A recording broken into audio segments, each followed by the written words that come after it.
I was the legitimate daughter of the general and Apos S. Manor. My younger sister, the concubine-born daughter. In my past life, she seized my position to enter the palace and became the emperor's concubine, later elevated to the rank of noble consort. By sheer chance, I saved a hostage from an enemy state, Chiyu. Years later, Chiyu conquered the capital and unified the nation. I became the empress, Reverdeo of all. My sister died the night the palace fell, violated to death by countless men. In this new life, my sister took the initiative to save Chiyu and even returned the palace entry quota to me. That spring, during the vernal equinox, we entered the palace school together and witnessed a scene, the hostage Prince Chiyu being bullied. He stood tall, lips bitten bloody, refusing to kneel to the princes. The sixth prince, the most arrogant among them, kicked him into a pit, making his figure sink lower. Laughing, he undid his belt, intent on shaming Chiyu. It was exactly like the previous life. Later, Chiyu, the one humiliated, would lead 100,000 elite cavalry to flatten the capital of Great Jin. The sixth prince would be sliced apart and strung up at the city gates. I became Chiyu's wife, the empress of a new dynasty. Our child was meant to be the most favored crown prince. But now, I merely watched coldly as he was bullied. Yet my sister rushed across the corridor and stood in front of Chiyu, shouting loudly, "Don't bully him." My brows furrowed slightly. I glanced at her. In that moment, when our eyes met, I suddenly understood I wasn't the only one reborn. In my past life, I had read countless classics, a renowned and talented woman who detested injustice. My father held great power then.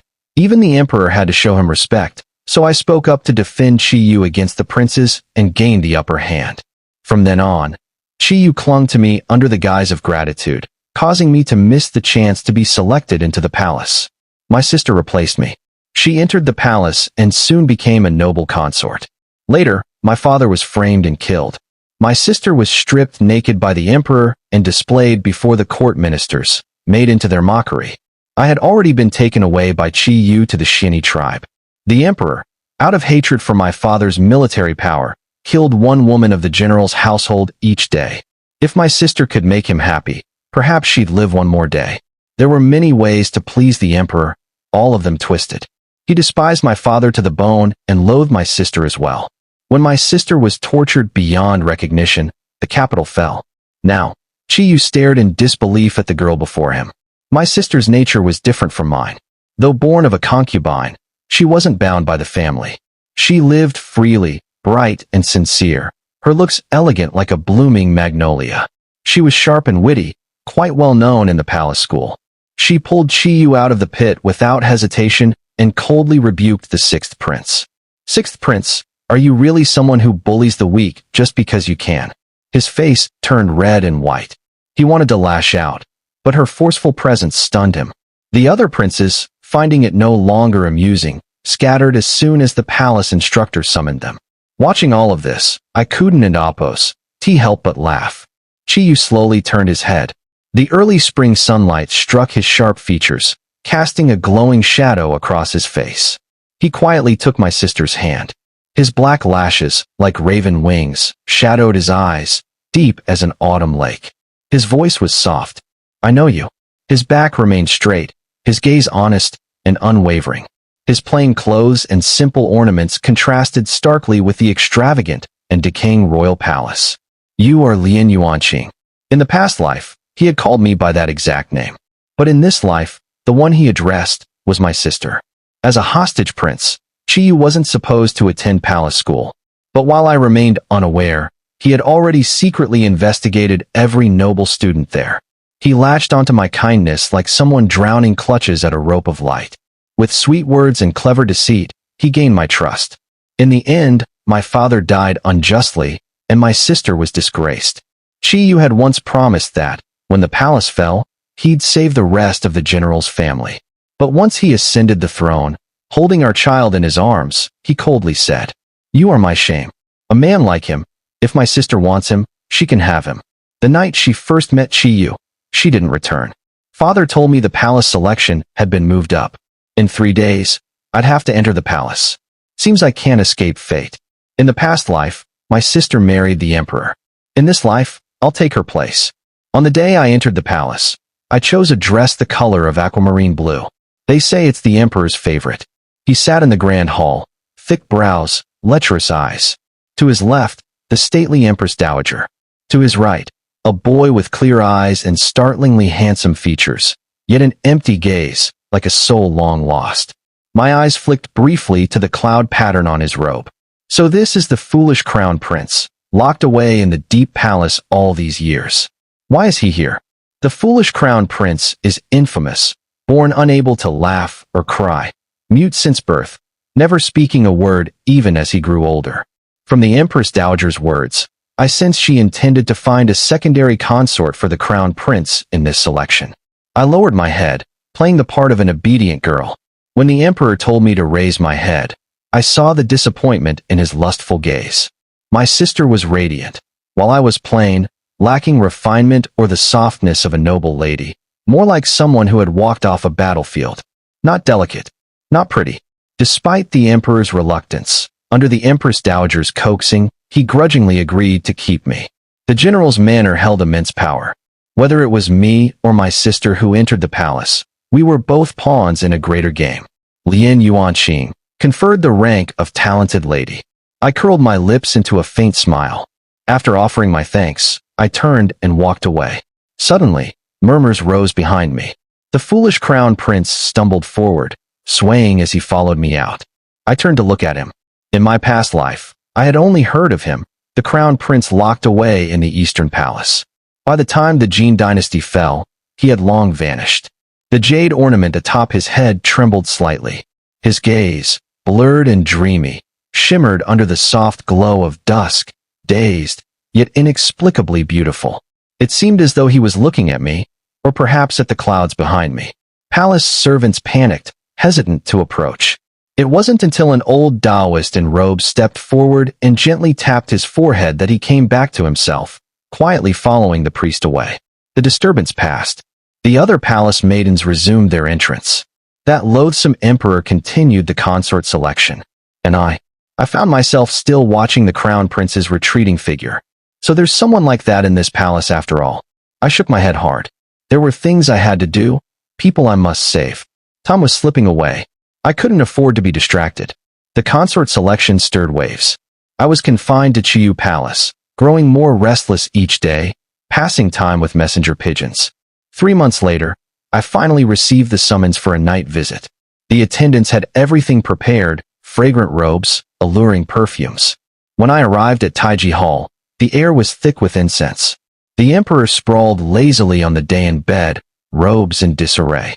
Memorials littered the floor. He held one in his hand, flipping through it over and over. When he saw me, he flung it straight at my face. Do you know your crime? I fell to my knees, trembling and sobbing, begging for forgiveness. I acted lost and confused. In a quick glance, I caught the memorial's contents, a report from the Prime Minister's manor accusing my father of conspiring with a foreign nation. Nothing but slander. In my previous life, I never understood how a loyal general like my father, who guarded the land with his life, could be condemned as a traitor and executed. Only in this life did I realize no proof was ever needed. No truth. No justice.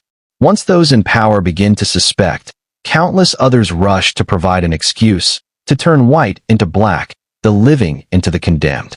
Seeing my fear, the emperor became amused. He crawled over, patted my cheek with ridicule, and sneered. I thought you were as headstrong and unyielding as your father. Turns out you're just a little kitten who knows how to cry. I held back the nausea, shrank back in fear, and accidentally knocked over the incense burner. Your father, that high and mighty general, had all 10 fingers chopped off in prison, still refused to confess a word. I raised my head, my eyes already turning red. A slap struck my face. That look, just like his. Exactly the same.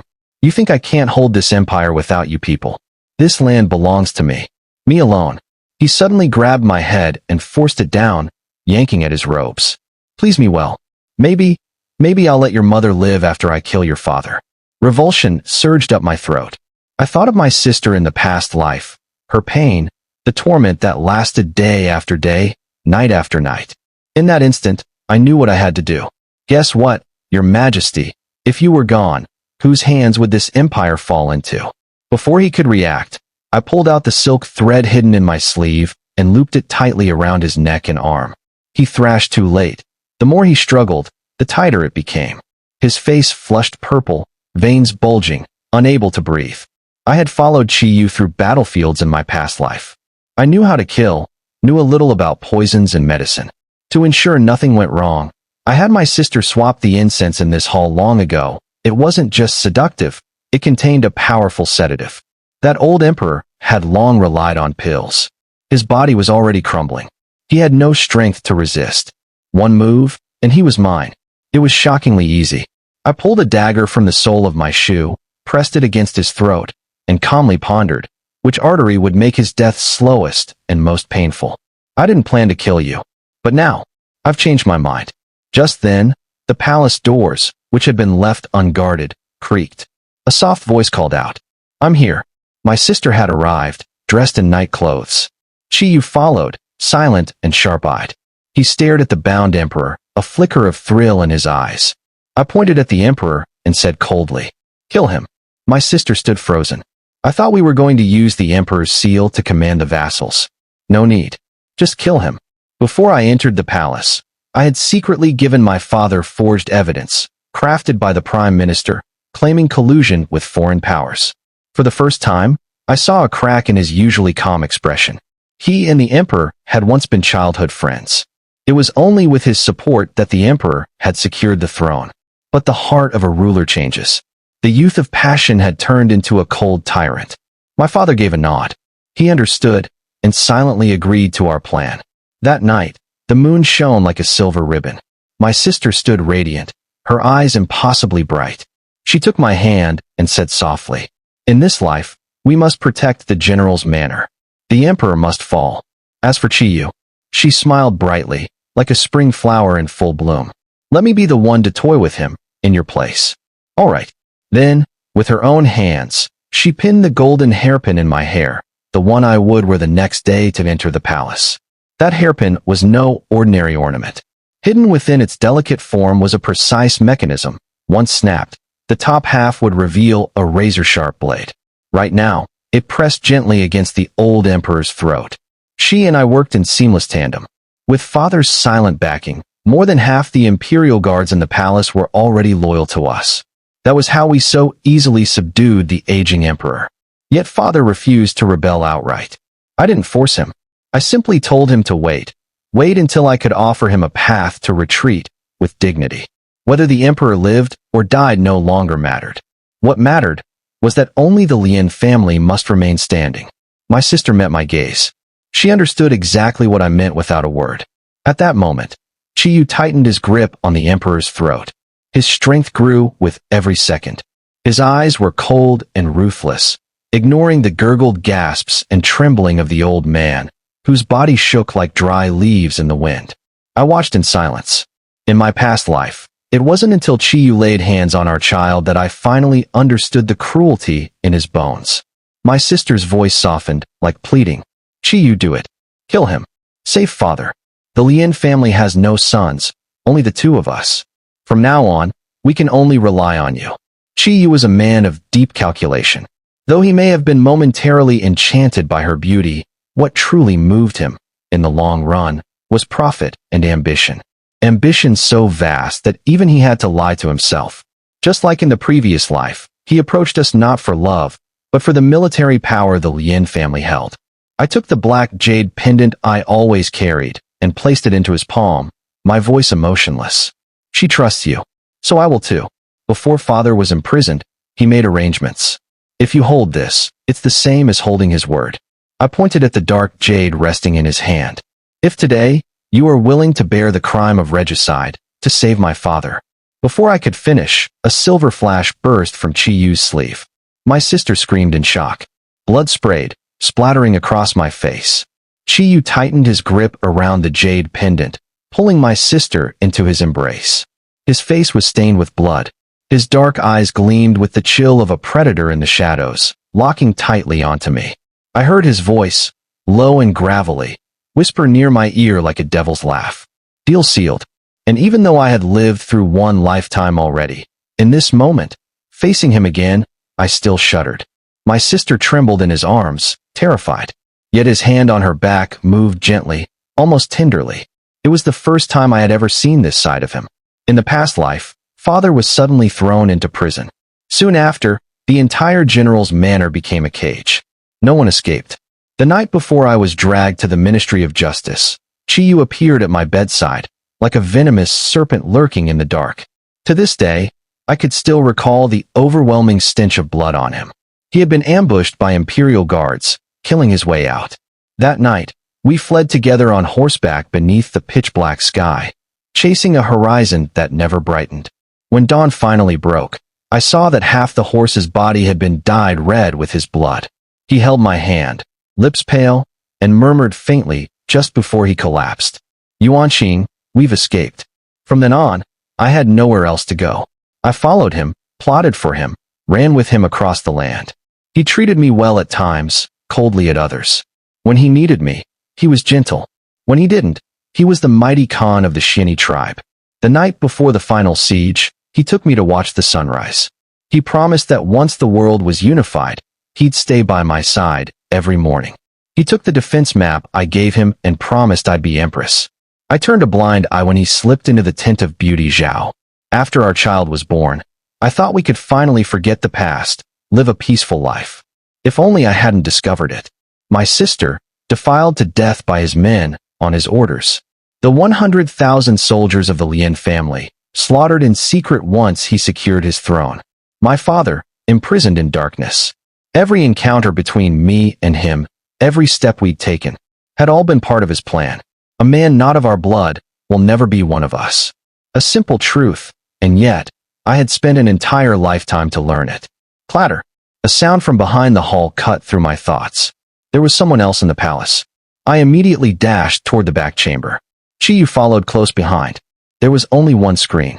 In the dim light, I saw the faint outline of a frail young figure kneeling behind it.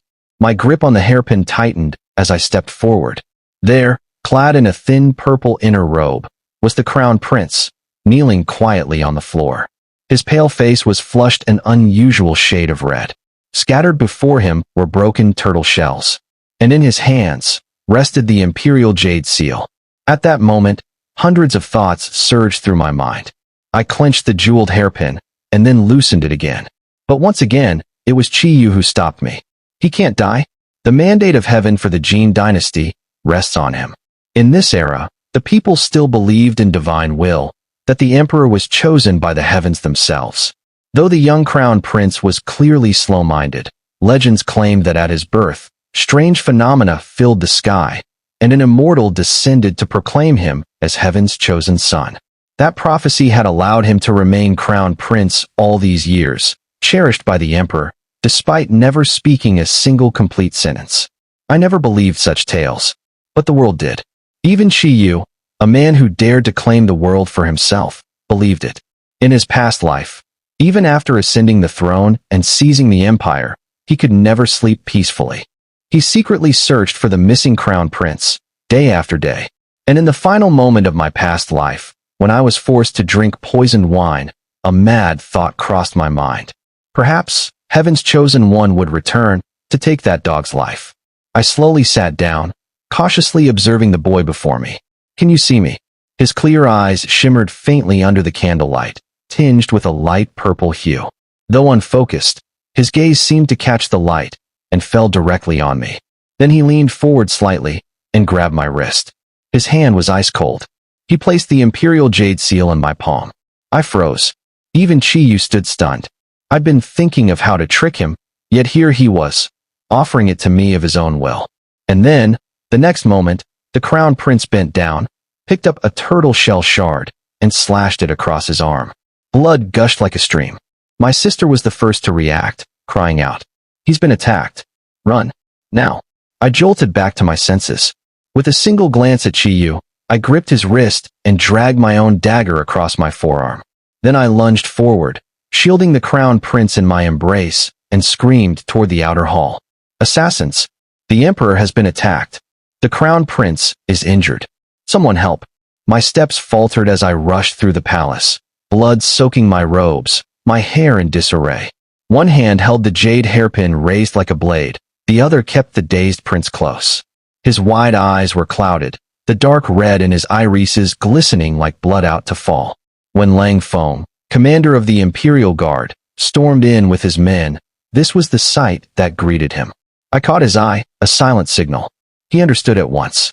The emperor has been assassinated. Locked down the entire city. Qi Yu's foreign dagger, which had fallen earlier, glinted coldly on the ground. The detailed etchings on it were unmistakably from a distant land. Lang Feng's gaze passed briefly over the prince. His voice was calm, but sharp as ice. The assassin is the hostage prince of the Xiani. Lang Feng escorted me and the crown prince to Qingan Hall. Just as we arrived, snow began to fall from the sky. Peach blossoms, just beginning to bloom, trembled under the chill and quickly curled shut. Word of the emperor's death spread, casting the palace into a cold, sorrowful hush. Spring had never felt this cold. I remembered this same cold the year I died. But in this life, I would not wait quietly for death. Using Lang Feng's name and the excuse of hunting down assassins, I seized control of the capital. While various factions struggled for power, I borrowed the might of my father to crush them all, drowning them before they could draw breath. Meanwhile, I calculated the timing for my sister and Qi Yu's escape. The crown prince obediently let me bandage his wound, seemingly unaware of the danger hanging over his head. Old ministers and righteous officials hammered at the palace gates, shouting about the foundation of the state. But a changing dynasty was nothing more than a pack of vultures fighting over a corpse. Even the empress could no longer sit still. Lang Feng informed me she was leading people toward Qingan Hall. I carefully tied a butterfly-shaped ribbon over the crown prince's bandage and spoke slowly. The military power of the Lian family, it now lies in my hands. If you follow me, I will ensure you remain secure on the throne. He paused. His fingers, burning hot, trembled slightly. Then, in the palm of my hand, he wrote 2 characters. I will. Too quickly, almost too eagerly. I began to suspect he had been feigning his dullness all along. Testing him, I straightened my posture and said coldly, "You know how the emperor died. If your loyalty is a lie, I'll kill you right now." He showed no fear. Instead, he tilted his head and smiled faintly. In that moment, even the golden candlelight around the hall seemed to dim. Then, the empress burst into the chamber. Lang Feng tried to stop her, but failed. His sword was already half drawn as his eyes darted toward her in alarm. Outside, the elder ministers clamored for the crown prince to ascend the throne. Mixed within their petitions were veiled suspicions of me, and even proposals that I be buried alongside the late emperor. Their noise pounded at my temples. I opened my mouth to speak, but was pulled back. The crown prince gripped my hand and threw himself into my arms. The grand hall fell completely silent. His youthful cheek pressed tightly to my chest, his body blazing with unnatural heat. Sweat rolled down his temple. A thunderclap sounded in my mind. No, this was the warmth incense from Taiji Hall. No wonder I had felt something off since the beginning. His weakness, his flushed lips, this young boy, untouched by the world, had clearly been exposed to the sedative-laced incense. And my clothes were torn, my hair a mess. This was a disaster. I hesitated, torn between knocking him unconscious or knocking myself out. Then, in the suffocating silence, the crown prince slowly raised his head. For the first time, those pale violet eyes flickered with clarity. He looked straight at me and whispered, "Mother," the first words he had spoken in 17 years. And because of that, I lived. On his coronation day, he stubbornly insisted I sit in the position of Empress Dowager. The former empress's face turned black with fury, but she dared not protest. Any rebellion, and she too would be tossed into the burial pit. I smiled calmly, taking the seat to the right, and left the seat of highest honor to the true Empress Dowager. The palace intrigues held no interest for me. Compared to that, the memorials piled high on my jade-inlaid desk were far more engaging. Father had been exonerated. Cleared of all charges, he was named the great merit official who had safeguarded the imperial bloodline, basking in unmatched honor. When he came to see me, his hands were still wrapped in fresh bandages. He bowed with reverence. "Yuanqing, take care of yourself." Just one sentence. No more. From the height of the imperial platform, I couldn't make out the sorrow in his eyes or the sigh on his lips. But as long as he lived, and as long as the general's manner endured, that was enough. As for me, I had already stepped onto this path. There was no turning back. That night, the young emperor lay with his head resting on my knees, his hands still clutching 2 turtle shell fragments. Meanwhile, I reviewed imperial reports stacked like mountains. That day, he had inhaled the incense laced with aphrodisiacs, yet he had not laid a single hand on me. He must have lost consciousness quickly. I'd summoned a trustworthy imperial physician to purge the toxin. From that moment on, it was as if he truly saw me as his mother. He clung to me day and night, like a fledgling bird returning to its nest. At some point, I stopped minding it. He showed no interest in governing, tossed every matter to me, reverting to his role as the slow-witted, harmless crown prince. Meanwhile, Chiyu fled back to the Shin'i tribe. As in the previous life, he used brutal tactics to eliminate every challenger within the clan. Later, he even beat one of his own relatives into a cripple and sent the body to me, claiming that man was the true culprit behind the late emperor's assassination. With a scapegoat in hand, I followed the script, issued a decree naming Chiyu the Prince of Shin'i, and bestowed generous rewards upon the tribe. This was the pact between me and Chiyu. For now, he no longer sought to conquer Jin, only to ensure that his people, long mired in suffering, could live with full bellies and warm homes. Lang Feng entered the hall in full armor. He requested permission to march to Vinching. That border city had suffered at the hands of the Xiongnu for over a decade, raided every harsh winter, leaving the common folk destitute. Your Majesty, Your Highness, I beg to lead the army to Vinching, he declared, to avenge the late emperor, to wipe out the Xiongnu, and to expand our borders. The young emperor remained silent, head lowered over his turtle shells. I nodded slowly and said, "Go. But remember, you must lose." Lang Feng raised his head in shock, eyes wide. I smirked coldly. The treasury is empty. Our soldiers have to farm their own land to survive. The rivers of Nijiang flood constantly, and the fields are full of starving peasants. General Lang, with what army will you fight this war? Are you going for vengeance, or is this about my sister? For a brief moment, I saw the truth flicker across his face, a trace of embarrassment and hesitation. In the last life, when my sister stood defenseless on the battlefield, he was the only one who rushed in to shield her. The next day, that dog of an emperor sentenced him to death by slow execution in the city square. It was then I realized the wild wolf father had I opted had long fallen for my sister. Do not forget, General, I continued, voice cold. Those traitors who murdered the late emperor, weren't they already delivered to us by Chiyu? He saved the crown prince. That's why we're even having this conversation now. My sister and he are of one mind. She even wrote me herself, begging that I name Chiyu Prince of Shin'i. I tossed both her letter and the pre-written edict to Lang Feng without emotion. The seal was real, but the words inside were not what I'd just said. It was my sister's plan for revenge. The Shin'i are like roaches. Kill one Chiyu, and 1,000 more will rise. In the last life, Chiyu murdered my child with his own hands. This time, my sister wants to end the Shin'i bloodline herself. I had planned to keep her in the capital, slowly and carefully unraveling our plans. With me and father here, we could protect her. But she only smiled and said, "The curtain's already risen. How can the lead actor bow out now?" If Lang Feng sparked war in Vinching, my sister would be in danger. And that cold-blooded man, Chiyu, would abandon her without hesitation when the time came. Lang Feng read the letter. His eyes dulled, steps unsteady, clearly shaken. I cast a glance at the young emperor, still fiddling with his turtle shells. "If you want to go, then go," I said. "Stabilize the capital first. Protect Vinching. That is your duty as a citizen of Jin." Lang Feng could be trusted. Sending him was part of my design all along. But the emperor must not know. Lang Feng accepted the decree and turned to leave. Just then, the boy who always played the invisible figure finally looked up. "If we want to resist the Shin'i, we should secretly ally with the Xiongnu. Only then will the greater plan succeed." "I accept the command, Your Majesty." I froze. "Aja, how do you know these things?"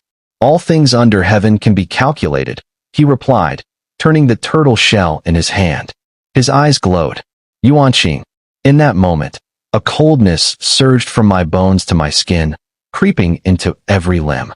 I had believed everything was under my control. But what if I, too, was just a piece on the board? The emperor was placed under house arrest in Chingon Hall. The official reason was the discovery of Grandmaster Yuan Yi's corpse in the Eastern Palace.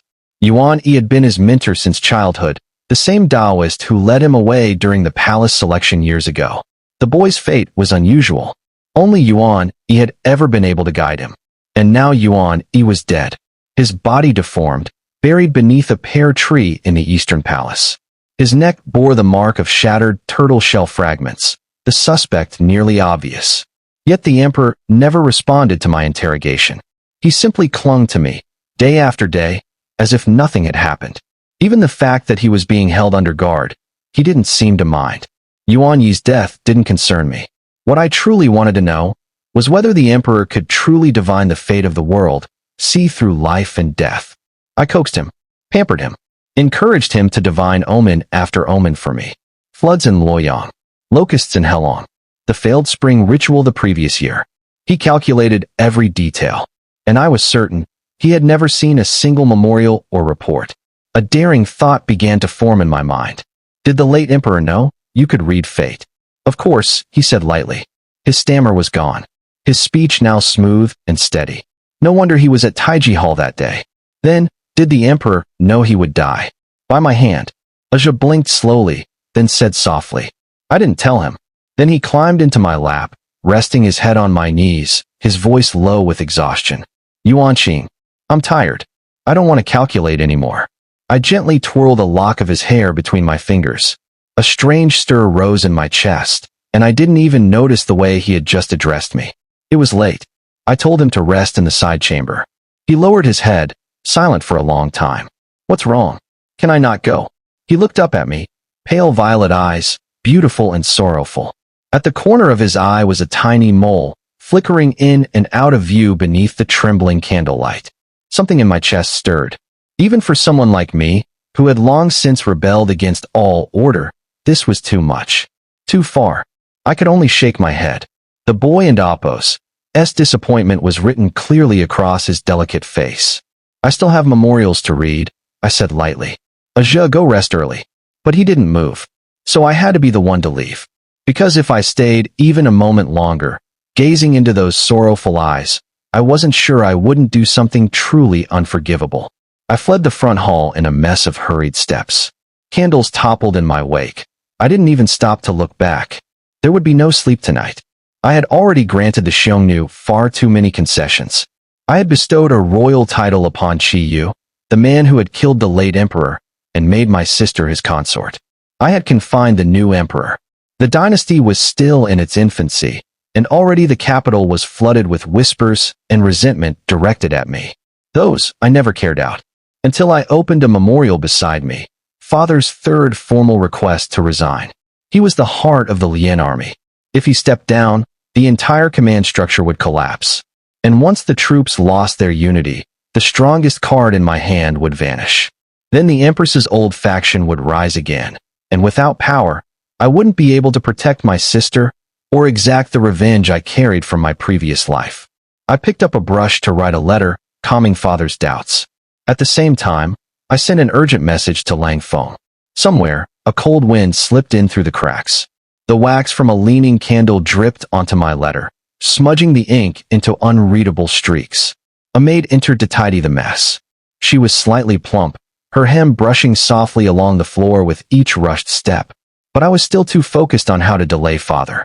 Tomorrow I would need to summon the veteran generals and probe their loyalties, or perhaps, a flash of violet eyes surfaced in my mind. Aja, had he already calculated everything? Would he help me? Sleep deprivation made my thoughts slow. So when the blade flashed before me, I barely had time to twist away. It still grazed my shoulder, blood staining the sleeve. This wasn't a palace maid. No, this was a burly assassin. He struck with precision. Whoever he was, he'd been trained. Candles shattered across the floor. Flame caught the back of my hand. I hesitated for only a moment before his hand locked down my throat. His face was strange, eyes wide, teeth clenched in fury as he slammed me into a column. Wicked woman, traitor to the realm. You must die. Jean must not fall to someone like you. Just as the dagger rose to strike, I heard a voice. A voice so familiar. I could almost remember it from a past life. Yuanqing. Aja threw himself forward, a slim, frail boy, and I could only close my eyes in despair. But the next moment, my body was yanked back into a warm embrace. Startled, I opened my eyes. He had shielded me. Somehow, he had mustered the strength to protect me. The slender boy trembled, but still he held fast, sheltering me under his fragile frame. Then I smelled blood. I turned my head. The dagger had plunged through his shoulder. His golden-orange robes were soaked in red, the stains spreading, darker and darker. Aja! Aja! Panic surged through me. I caught him, my breath growing ragged. The Imperial Guards finally arrived, too late, cutting down the assassin and forming a tight circle around us. Blood trickled from his lips. But Aja's expression was peaceful, almost content, until his head sagged softly against my chest. His voice trembled, faint but stubborn. Told you not to leave? The blade had pierced through his shoulder bone.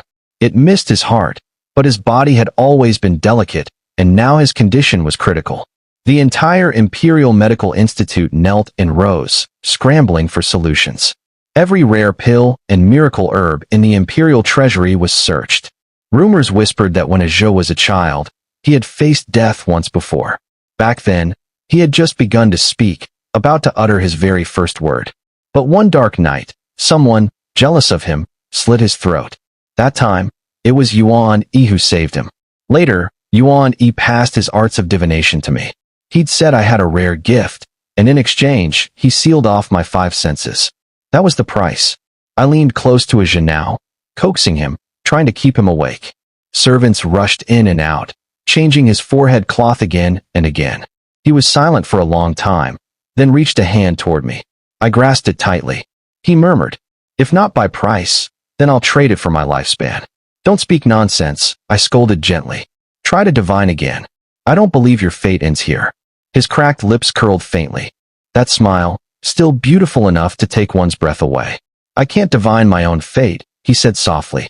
"The more you try, the more your life shortens." I felt a flicker of anger that he dared to say such ominous things in this state. He quickly tried to calm me. "But you don't need to worry. Yuan Yi once read my fate. He said, at the very least, I'll live until 20. Then when you recover," I said softly, "don't divine anything ever again. Just live. Live to 100 if you can." "No," he murmured, his voice barely audible as the color drained from his face. He slowly closed his eyes. His breath was light as wind. "I still have to help you." Yuanqing. So long as he remained even slightly conscious, Aja insisted on handling state affairs personally. While my father hesitated, and rumors about me grew like wildfire outside, I knew clearly it was the Empress who was orchestrating it all. But for now, she held no true power. Only Aja, holding the court steady with all he had, was barely able to maintain the balance. So I stayed quietly in the inner palace, asking nothing about politics, giving no excuse for our enemies to act more boldly. Though still young, the Emperor's expression was calm and resolute. He did not need to raise his voice to exude command. He was truly the one behind it all. Each of his decisions in court was precise. The Empress was gradually forced off stage, step by step, and he never had to lift a finger. So everything before had been an act. But why? His favoritism toward me. I understood it well, yet I always avoided facing it directly. Now that his body was weak, he no longer read fortunes as before. He said there was no need anymore. Time passed quickly, autumn neared its end. Under my daily care, his health gradually improved. And yet, I wasn't sure if it was only my imagination, but he seemed to be changing. The childish softness from before had faded. Half a year ago, I looked at him as a boy. Now, he sat beneath the lamplight, dressed in court robes, reading. His eyes lifted suddenly, catching mine as I'd been quietly watching. I turned away in alarm. He chuckled softly. "You're staring at me so much, I can't even read anymore." "Only now you call me that," I said teasingly. "I've cared for you over 100 days, not once have you." Before I could finish, he cut me off. His voice came clear and close. "Then what would you like me to call you?" He was already near, so near that I broke into a cold sweat. The boy was no longer a boy.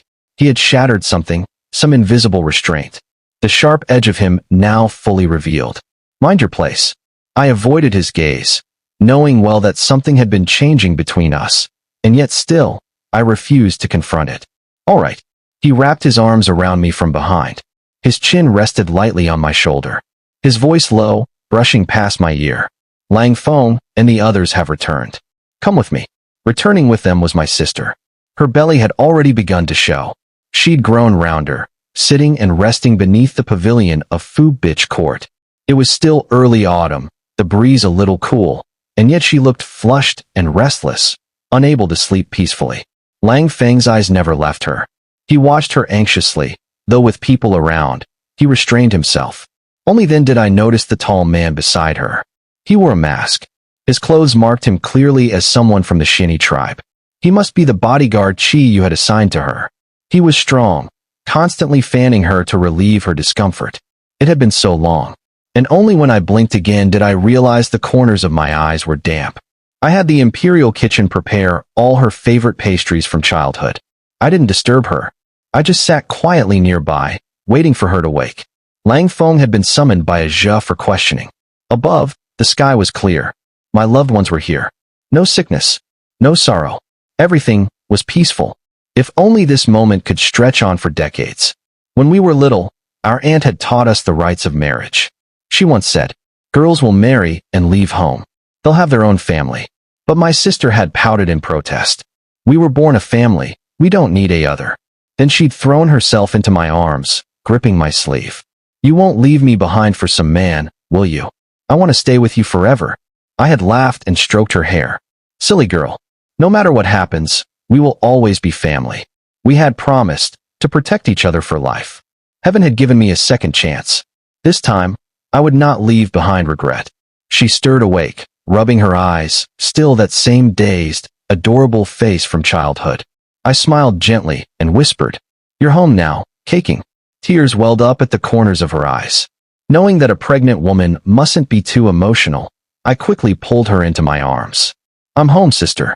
Looking at her round belly, I couldn't help but think, her child would surely be just as lovely as the one I had lost in the last life. Wide, bright eyes. A face like hers, like mine. I wanted to take that child, lift them up the Trick Tin Tower, the highest in all of Jean, and show them the stars, to point out the one that belonged to their elder brother, my child from another lifetime. They would surely be mischievous like their mother. Stubborn too. The two of them would go catch fish in the river, come home covered in mud, only to run into my arms and pout, so that I wouldn't dare scold them. Winter was coming. Zhe and Lang Feng had finished preparing to destroy the Xiongnu. I wanted my sister to stay. Lang Feng agreed, but she refused. Tears welled in her eyes as she said, "I love Chiyu. Madly. I can't bear to be apart from him." I blinked, uncertain whether her words were truth or pretense. But to let a pregnant woman travel to a place that dangerous, I couldn't feel at ease. I tried to persuade her, even considered forcing her to stay. But my sister was resolute. According to her, her love for Chiyu was as steadfast as stone, unshakable, even if the sky were to collapse. She leaned her head on my shoulder, face turned slightly to the side. Following her gaze, I looked again at the masked man beside her. And slowly, a terrible thought began to rise in my mind. I could only say, "I'll write to Chiyu. I'll make him swear to protect you, completely. If he fails, I won't forgive him." My sister smiled softly and said she wanted to sleep beside me tonight. A growing sense of dread wrapped around me. I hadn't forgotten how, in the previous life, Chiyu had abandoned me and my child without hesitation. He hated the people of Jean to his bones. How could my sister be an exception? That evening, I had no appetite. The dishes turned cold on the table, left untouched. As I sat in silence, a palace servant entered, one I recognized as belonging to Zhe's household. She brought me a Tichyin pot, a small crystal-clear bottle with simple brush strokes on the porcelain body. The figure sketched there was me. I smiled faintly. These little gestures had become more frequent lately. I uncorked the bottle, and inside, a scroll of embroidered silk was tucked neatly within. I pulled it out and unrolled it. 2 words, "No harm. All is well. Don't panic." So that was his message. I lifted my gaze to the window. In the deep darkness outside, somewhere within the palace, a candle had just been lit. As if he were there, not far away, smiling at me. The fires of war ignited in the most unexpected way. It was Chi-Yu who struck first. Of course, he couldn't hold back. I stared into the distance, banners flapping in the wind, golden armor glinting beneath the sun. Chi-Yu rode his war horse, spear in hand, his momentum terrifying. A young general, full of glory. But this time, unlike the previous life, I was no longer behind him. We stood on opposite sides, our eyes filled with killing intent. Before we left the capital, my father insisted I accompany him to the battlefield. Otherwise, he wouldn't command the army. It was the first time I saw Aja truly angry. Everyone in Taiji Hall knelt trembling. No one dared breathe too loud. But neither man would budge. I understood my father's intent. He wanted to get me away from the court, away from this shadow-filled palace. He believed it was for my own good, but more than that, it was to preserve the reputation of the Lien family. When the chaos reached a breaking point, I finally stepped out from the rear hall and said calmly, "Father, I'll go." Aja's face turned pale in an instant. When I was young, Father once said that if I had been born a son, I'd have become a great general riding to war. But what difference does it make? A daughter can protect the nation just as well. "Father," I said, bowing, "I am willing." He looked at me with a mix of pride and disbelief. Then I turned and knelt before the emperor. "Your Majesty, I ask for your permission." "Do you realize," he said, choking slightly, "that once you go?" He couldn't finish. But his eyes said what his lips did not. "Horse hooves, blood-soaked fields. This journey, you may never return." Aja, master of fate. Maybe I truly couldn't escape what had already been written. But I never believed in fate. I would kill Chi-Yu with my own hands. I would save my sister from his grip. The Xiongnu cavalry was powerful, while our Lien army excelled in foot soldiers. So Lang Feng led the surrendered Xiongnu forces to confront them head-on. Meanwhile, Father and I quietly waited in ambush, biding our time for a clean encirclement. The night before my sister left, she gave me a detailed map of the Xieni and Chi-Yu's troop positions. Thanks to it, we won battle after battle, like splitting bamboo. What surprised me most was that no matter how fierce the battle grew, Chi-Yu never once used my sister as leverage. On the contrary, according to Lang Feng's spies, she was treated with the utmost care. Even when Chi-Yu was backed into a mountain cliff, blood soaking his brow, his eyes still showed worry for her. With death looming, he still had the gall to joke with my father. "Dear father-in-law, take good care of my caking, will you?" And with that, he gripped his spear and lunged straight toward me. I dodged, but our soldiers didn't strike. I turned to Father in shock. His eyes were closed. He turned his face away. Even when Chi-Yu dragged me down the cliff with him, he never looked back. In that moment, as we plunged into the air, the pain pierced through me like lightning. And I heard Chi-Yu's voice beside my ear, bitter and mocking. "So you thought one lifetime was enough to win? Lien Yuanqing, you're a little prettier in this life than the last." He leaned in closer. I smacked his hand away. "Still have that smug little droop at the corner of your mouth," I sneered. "Always annoying to look at." He grinned, blood at the edge of his lips. "Let me remind you, you're about to die." Below us lay a vast, endless swamp. He might have survived the fall, but I landed squarely on top of him. Now, both of his legs were shattered. Blood oozed from the corners of his mouth. His organs were likely beyond saving. "Dead." He chuckled, voice hoarse. "So what if I die? Death is still a way to live, don't you think?" His defiance still clung to him, crude and stubborn as ever. "You knew all along." I raised an eyebrow and asked. "The very first time I saw you, something felt familiar. I always thought, that day, the one who stepped out to shield me should not have been your sister, but you." Later, I met someone.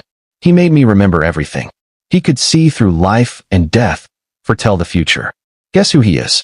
My thoughts immediately turned to Aja, suspicion rising in my heart. Whoever it is, I don't believe in fate. He looked exhausted and tried to lean against my leg. I pulled away in disgust, and he ended up resting against the tree beside us. "Lien Yuanqing, you're truly disobedient."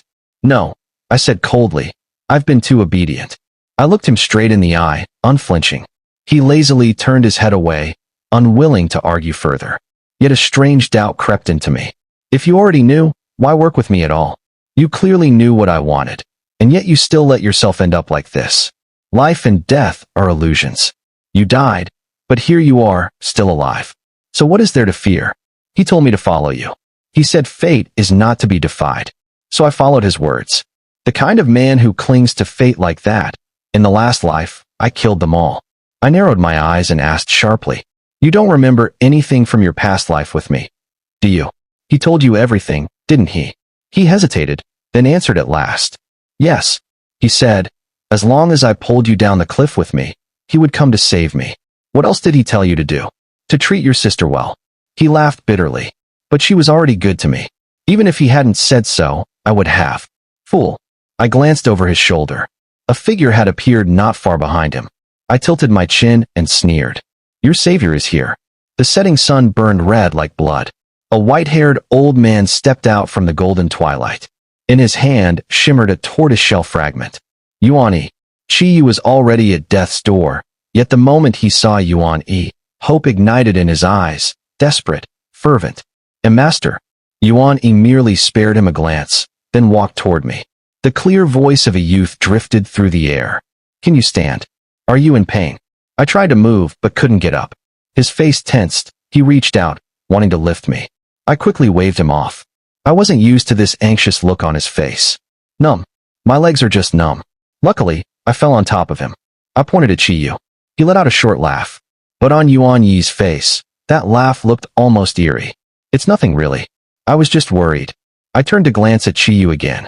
His breath, barely held together, was slipping. I didn't hold back. I kicked hard at the wound on his leg. "So this so-called sage of yours, white hair, youthful face, voice of a boy, is that normal?" Chi-Yu choked on a mouthful of blood, gasping. You're not the master." "Oh, but don't you believe in fate most of all?" Yuan-Yi lifted the tortoiseshell and pressed it against Chi-Yu's chin, forcing him to look up. The edge cut into skin, blood dripped down onto the dirt. You lied to me." At last he realized. But it was too late. He no longer had strength to resist. "I only deceive those who are fated.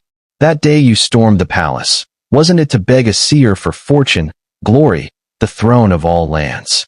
In truth, I inherited Yuan-Yi's teachings. My readings are faster and far more accurate. But Yuan-Yi never told you this. Fortune tellers are the best liars of all.